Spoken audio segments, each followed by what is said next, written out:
Amusement and theme park rides are often divisive. What is beloved by one fan might be despised by another. There are endless debates on whether any given ride is good or bad, thrilling or uncomfortable, fun or boring. But every now and then, the stars align and a majority opinion emerges, and fans, critics, and casual guests alike all come together in their shared love or hatred of an attraction. And in Six Flags' case, there is no coaster in recent history that has been so widely rebuked as Magic Mountain's Green Lantern First Flight.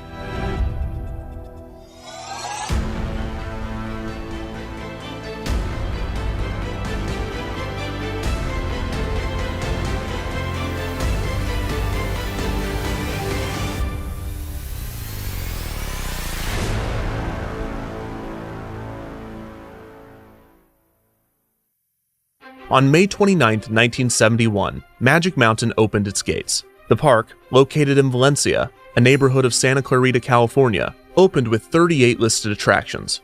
Of those, 3 were created by Intamin, a Swiss-based ride designer and manufacturer that had opened just a few years prior. Another designer and manufacturer, the California-based Aero Development, famous for its contributions to Disneyland, would provide 4 rides to Magic Mountain, including the park's signature coaster, Gold Rusher. This, combined with the Bradley & Kay Little Dipper Kiddie Coaster, meant that the park would only operate 2 coasters in its first year. But this would soon change. Over the next 3 decades, the park would gain an additional 15 coasters, lose 3 of them, for a grand total of 13 by 2000. This put Magic Mountain, which had since been bought by Six Flags and renamed to Six Flags Magic Mountain, in striking distance of Cedar Point. Amusement parks thrive on records. It is almost a requirement for parks to have at least one ride that can boast being the tallest, fastest, longest, or first of its type. But the record for the most coasters in a single park is an especially coveted title. Six Flags Magic Mountain announced in late 2000 their intention to add 2 additional coasters, bringing Magic Mountain's total to 15 and beating out Cedar Point by 1. One of the rides would be a record-breaking Vekoma boomerang named Deja Vu, and the other would be a coaster unlike anything on Earth. Aero, which had become Aero Hus and then Aerodynamics, now had 3 coasters operating at Six Flags Magic Mountain, and they were partnering with the park to create a one-of-a-kind coaster. Using a design patented in the mid-90s by John F. Mayers, an attorney that apparently just patents coaster designs in his free time, Aero and Six Flags Magic Mountain set out to build the first ever 4th dimension roller coaster. A 4th dimension coaster is characterized by the addition of a horizontal axis, in which the cars can turn and spin guests perpendicular to the track. This can create additional inversions, or even keep guests upright as the vehicle inverts. Aero's coaster, designed by engineer Alan Schilke, used 4 rails rather than the standard 2. 2 rails would keep the train on the tracks, and the other 2 would use a rack and pinion gear to control the spin of the seats. So while the coaster would appear to spin freely, the rotation would be controlled and the same for every guest as the train made its way along the track. The coaster was an innovative concept from Aero, who had lost significant ground in the industry since their heyday decades prior. The coaster, titled simply X, or sometimes Xtreme, was planned to open in the summer of 2000, but this would not be the case. Design issues and miscalculated construction costs would delay the build months, with previews taking place in December and the ride finally opening on January 12, 2002. The ride would put Six Flags Magic Mountain at 15 coasters, 1 more than Cedar Point, awarding Magic Mountain the coveted title. However, the ride's debut was not the celebration that it should have been for Aero or Magic Mountain. Aero lost millions on the coaster. The unique design was supposed to put them back on the map, but it instead forced them into bankruptcy. On top of this, Six Flags' frustration over the delays and mechanical issues led them to sue Aero, which was the final nail in the coffin for the company. Meanwhile, Magic Mountain was doing their best to keep the attraction operating through constant mechanical issues, which caused delays in opening every day and multiple downtimes. The dispatch rate of the unique design was slow as well, and wait times could be as long as 5 hours. The reception of the ride itself was generally positive, ignoring these inconveniences, but it was clear that the ride was not functioning correctly. In early June of 2002, after only 6 months of operation, Magic Mountain closed X for repairs. In the meantime, Cedar Point was able to win back the title of most coasters operating in a single park, with their addition of Wicked Twister. This would be brief, as X would be up and running again in August, resulting in a tie between the 2 parks. Aero and its assets would be sold to the Utah-based manufacturer S&S, which created S&S Aero to continue the company's legacy. However, S&S seemed to be only interested in the 4th dimension coaster, and using X's design, S&S Aero would build the world's second 4th dimension coaster, named Ejinika, at Fujiku Highland in Japan. This coaster had a few design differences that fixed many of the issues of X, which was still struggling at Magic Mountain. After years of issues, delays, downtimes, and even periods of closure for maintenance, Six Flags bit the bullet and revamped the ride. In December of 2007, X closed for renovations, opening back up on May 24, 2008 as X2 or X Squared. A new color scheme, new effects, new trains, and critically, a new loading system was implemented. X2 operated more efficiently and was better received by guests. Despite all of the issues with the initial Fourth Dimension coaster, the promise of the concept did not go unnoticed. Rival manufacturer Intamin began designing their own Fourth Dimension coaster in the mid-2000s, debuting their version, named the Intamin Zackspin, in 2007.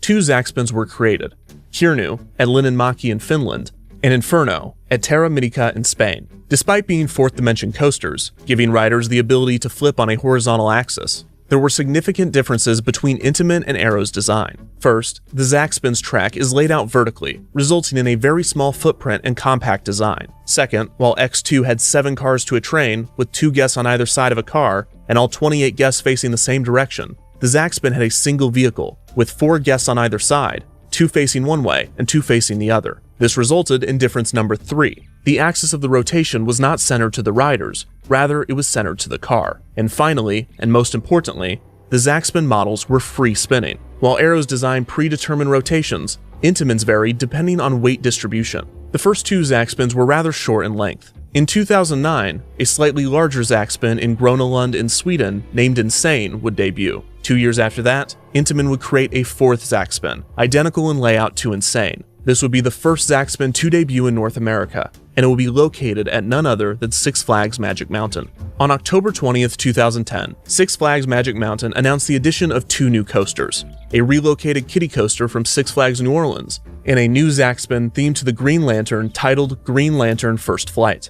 Six Flags, which used to be owned by Time Warner until 1998, still had a close relationship with the Warner Brothers movie studio, holding the long-term licensing rights to many of their classic characters and DC Comics heroes. The new ride would take this synergy one step further, as the new Zackspin was set to debut at the same time of the Green Lantern film starring Ryan Reynolds, which was scheduled to open June 15, 2011. This was somewhat appropriate, as both would be received similarly.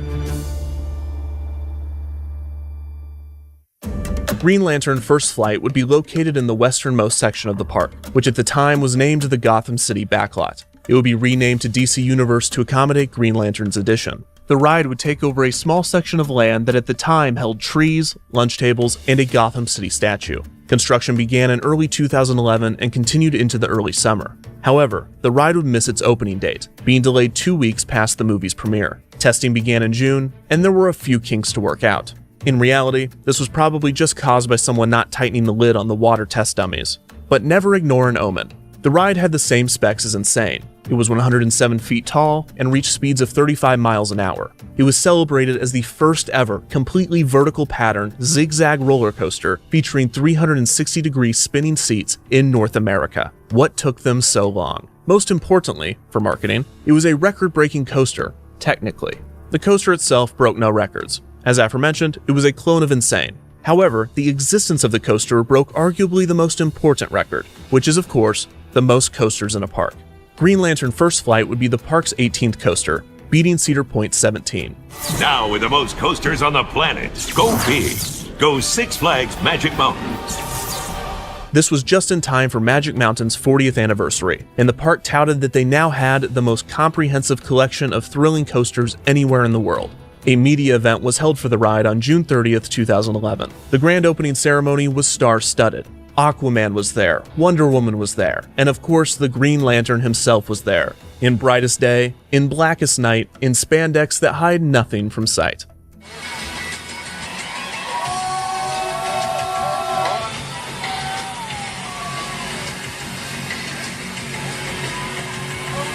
There's too much confetti, I can't see!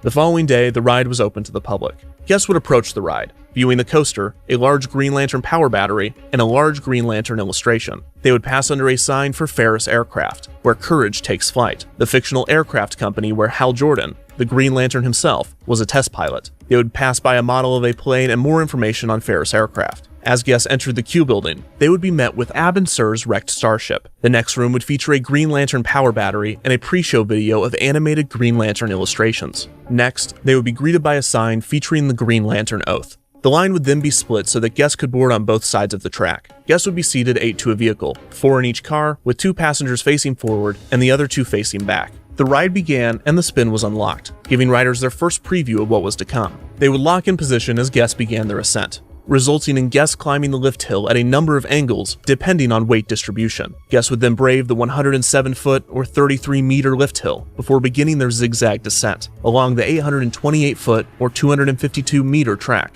The most intense section was the final element, which whipped guests up and over a steep curve before locking the cars upright and returning guests to the boarding area. Guests would exit the ride on the backside of the Q building. The entire experience was about 60 seconds. Reviews of Green Lantern First Flight were generally positive out of the gate, and fans and critics praised the coaster as an intense and thrilling addition to Magic Mountain, compacting some of the unique experiences of X2 into a small footprint. Some critics were underwhelmed, calling it a glorified flat ride, but overall, reviews were good. The ride had a maximum capacity of around 800 people an hour, but Magic Mountain almost always ran the attraction with fewer than the maximum amount of vehicles, resulting in the capacity being closer to 500 an hour. Guest demand for the small coaster was not as overwhelming as the larger attractions, but it seemed that Green Lantern First Flight was a solid, thrilling addition to Magic Mountain. However, guests' opinions were about to do a 180. As it turns out, Zack spins are much more about the spin than the Zack. It was reported that the maximum amount of 360-degree rotations the free-spinning cars on Green Lantern First Flight could accomplish was 3, with the minimum being 0.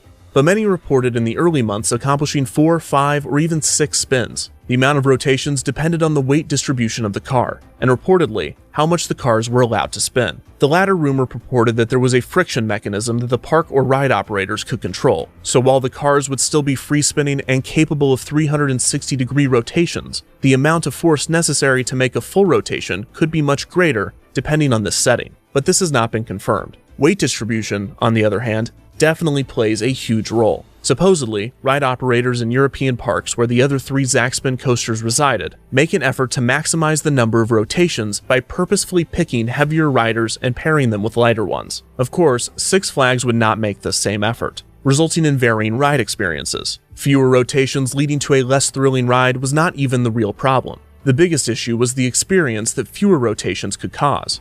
Not only is going upside down fun, but on the Zackspin's intense zigzag descent, it is often necessary to avoid whiplash. Cars that are inverting with the curves of the track have the force of each sharp turn distributed more comfortably. But if the car remains upright the whole time, riders are violently pushed, pulled, raised, and dropped, banging around in their restraints, defeating the enjoyment and purpose of the ride.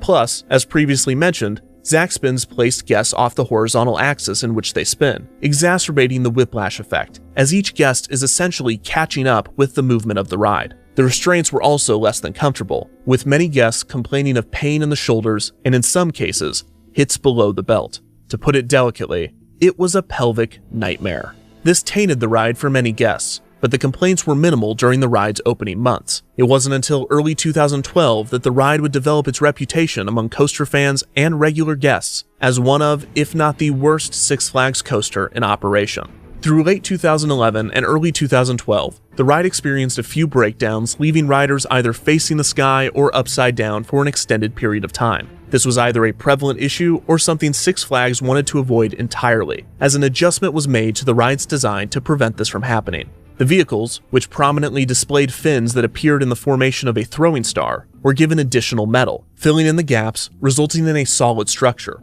Reportedly, this weighed the vehicles down and significantly reduced the amount of possible rotations. And after this change, riders reported a much worse and much more painful experience. Some called the ride neutered, fitting considering that others began reporting that this is what the ride did to them. This is not merely to engage in the immature humor of the classic low blow. The only ball busting going on here was that of the ride. The reports of crotch botches plagued the ride's reputation. The ride was advertised as an attraction capable of, quote, squeezing a lifetime of action into 90 seconds. But many riders claimed after the change that it only squeezed one's ability to make a life out of them in 90 seconds. The ride's bad reputation would only grow throughout the years, and a palpable hatred was brewed.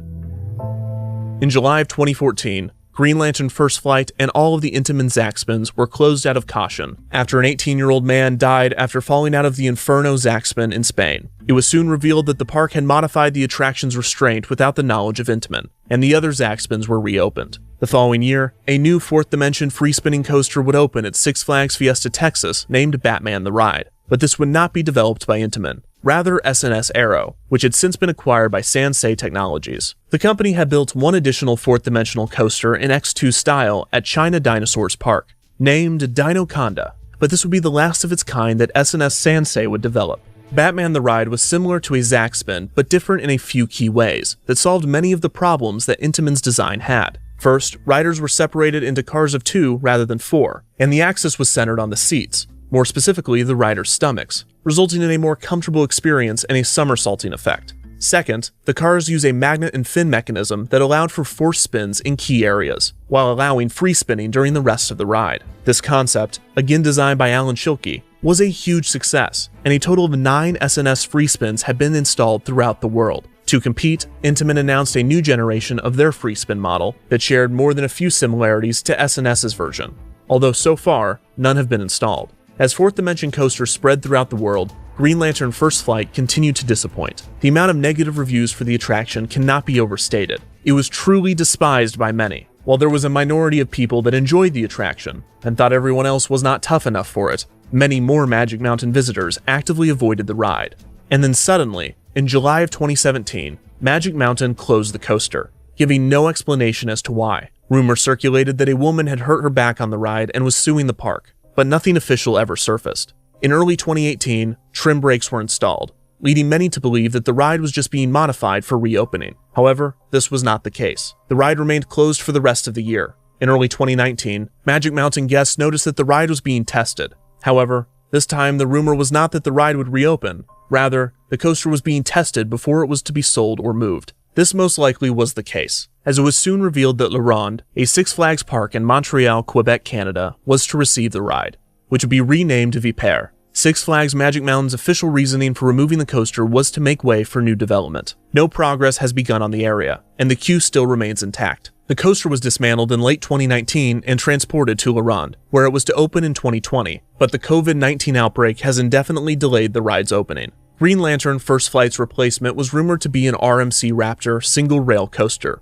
Plans were filed with LA County, but the park's closure, also due to COVID-19, will postpone and potentially cancel these plans. Luckily, the removal of Green Lantern First Flight would not affect Six Flags Magic Mountain's title of the most coasters in a single park. More coasters had been added since Green Lantern First Flight's debut, and Magic Mountain now has a 2-coaster lead over Cedar Point, with Magic Mountain at 19 and Cedar Point at 17. Although many fans would argue quality over quantity. Green Lantern First Flight was about as universally hated as a coaster could get.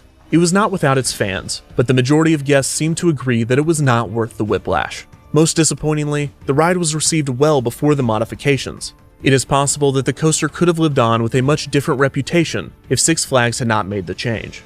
It is not often that the removal of a ride of any kind is cheered, but if there's a silver lining to be had, unsuspecting guests will no longer be subjected to the pain and whiplash caused by Green Lantern, so long as they don't watch the movie.